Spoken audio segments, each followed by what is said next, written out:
कर रही हो? बिल्कुल खाली महसूस कर रही हूँ। लगता है मेरी रूह का हिस्सा किसी ने काट दिया।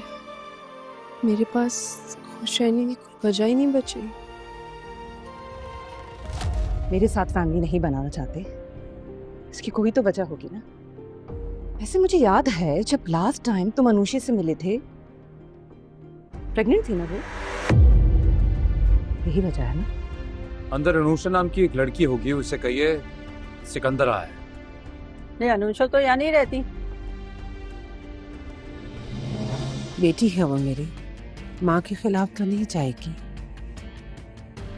कोई पता नहीं, आजकल वो भी बगावत में उतरी हुई है। भाभी, अब नफरत में इतना गिर गई, इतना नीचे तक चली गई, मैंने सोचा भी नहीं था। अब देखिए आपके साथ मैं करती क्या हूँ।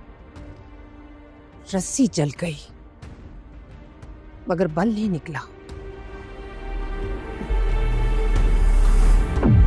अरमीन बेगम की मुश्किलात में इजाफा हो चुका है और वो इसी कश्मकश में है कि निम्रा जाकर कहीं अलीज़े को सारी सच्चाई ही ना बता दे तो फिर वो यही सोच रही होती हैं कि वो उसकी बेटी है। अपनी माँ के बारे में तो जाकर ऐसी बात अलीज़े को नहीं बताएगी, लेकिन वो गलत साबित होने वाली है क्योंकि उसकी माँ उसके साथ भी बहुत ज़्यादा ज़बरदस्ती करने की कोशिश कर रही होती है। इसीलिए वो अलीज़े के पास जाएगी और जाकर उसे सारी हकीकत बता देगी कि कैसे उसकी माँ ने अलीज़े को धक्का दिया है, जिसकी वजह से उसके बच्चे की जान भी चली गई है। और अलीज़े जैसे ही ये बात सुनेगी वो बहुत ज़्यादा परेशान हो जाएगी। उसको यकीन नहीं आ रहा होगा अरमीन बेगम इस हद तक भी गिर सकती हैं।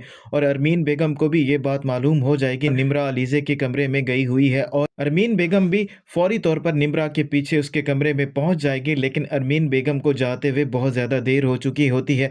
निम्रा पहले ही अलीज़े को सारी सच्चाई बता चुकी होती है और अलीज़े सच्चाई सुनने के बाद रो भी रही होती है। और जैसे ही अरमीन बेगम आती हैं, अलीज़े उनसे यही बात करती है, मैंने पहले भी आपको वार्न किया था, मेरे बच्चे को अगर कोई नुकसान पहुंचा तो मैं आपको नहीं छोड़ूंगी और आप इस हद तक गिर सकती हैं, मुझे इस बात का यकीन नहीं था। अरमीन बेगम उसे यही बात करेंगी, मैंने तुम्हारे बच्चे के साथ तुम्हें भी मारने की कोशिश की थी लेकिन तुम्हारी किस्मत अच्छी है कि तुम बच गई हो, लेकिन अब मैं तुम्हें भी नहीं छोड़ूंगी।